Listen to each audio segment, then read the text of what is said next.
যে কেউ যদি এখন প্রশ্ন করে যে কেউ যদি এই যে ড্রাগের মধ্যে অ্যাডিক্টেড, অশ্লীল জিনিসে অ্যাডিক্টেড হয়, তাহলে তার ফিরে আসার বুদ্ধি আছে কিনা? আছে। একটা শব্দের মধ্যে এই ফিরে আসার বুদ্ধি আছে, সেই শব্দটা হচ্ছে রিলিজ। যে কোনো প্রবলেম ইনশাআল্লাহ আমরা এই শব্দকে বিশ্লেষণ করে বের করে ফেলতে পারবো। সেটা কি? আর্ট হচ্ছে রিকগনাইজ।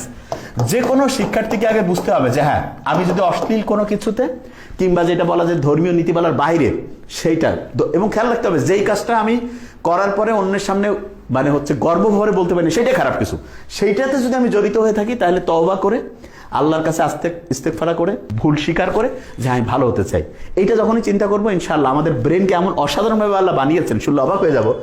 মাত্র 4 সপ্তাহে ব্রেন যতটাই ধ্বংসপ্রাপ্ত, মাত্র 4 সপ্তাহে আমরা যদি এগুলো থেকে নিজেদেরকে দূরে রাখি, ব্রেন আবার আলহামদুলিল্লাহ আগের অবস্থায় যাবে।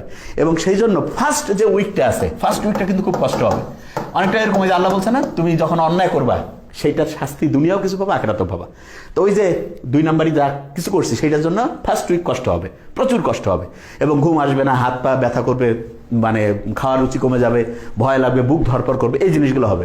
কিন্তু এই যে কষ্টের পরেই আল্লাহ রহমতে রহমত চলে আসবে। সেকেন্ড উইক থেকে শুরু হতে থাকবে কি, কষ্ট কমতে থাকবে, কষ্ট কমতে থাকবে, ভালো লাগা শুরু হবে। থার্ড উইকে কষ্ট আরো কমতে থাকবে, আর একটু ভালো লাগা শুরু হবে। ফোর্থ উইকে গিয়ে আমরা দেখবো ও আলহামদুলিল্লাহ এত সুন্দর আমাদের অ্যাটেনশন চলে আসতেছে, বন্ধু বান্ধব ফ্যামিলির লোকজনের সাথে কথা বলতে ভালো লাগতেছে, তখন মনে হবে যে কি আজে বাজে কাজের মধ্যে নিজেকে ব্যস্ত রাখছে, তখন আস্তে আস্তে ভালো লাগার মধ্যে আমরা চলে যাবো।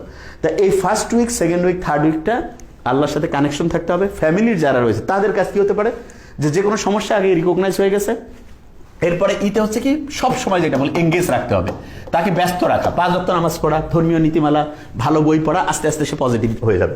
এলতে হচ্ছে লিসেন, তার সমস্যাগুলো মন দিয়ে শুনতে হবে, কোনো মন্তব্য করার দরকার নেই, সমস্যা এটা ব্যাপার না, ইনশাল্লাহ আমরা সবাই মিলে একসাথে সমাধান করবো। ইতে যেটা রয়েছে সেটা হচ্ছে ইমপ্যাথি। এই সমস্যা যদি আমাদের নিজেদের কারো হইতো, সে কিন্তু ইচ্ছা করে করতেছে না, যে কোনোভাবে সে অ্যাডিক্টেড হয়ে গেছে, তাহলে কতটা কষ্ট পাইতাম আমরা, সেই অনুযায়ী তাকে হচ্ছে নিজেদের মধ্যে হচ্ছে চিন্তা করতে হবে। এরপরে যেটা অ্যাকসেপ্ট, এরকম অন্যায় যে কেউ করতে পারে, এটা অন্য কাউকে বলার দরকার নেই, ফ্যামিলির সবাই মিলে যে ওকে ফাইন, ইনশাল্লাহ আস্তে আস্তে আমরা পজিটিভ দিকে যাবো। এরপরে যেটা রয়েছে সাপোর্ট।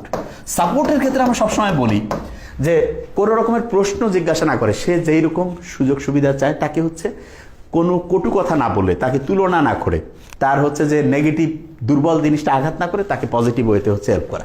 এরপরে যেটা এনকারেজ মানে তাকে বোঝানো যে হ্যাঁ ইনশাআল্লাহ 99% যদি কেউ চায় মন থেকে, ইনশাআল্লাহ সে সফল হবে, এবং সেই রকম যে অন্যায়, অশ্লীলতা, যে কোনো রকমের বদ অভ্যাস থেকে নিজেকে বের করে আনতে পারবে।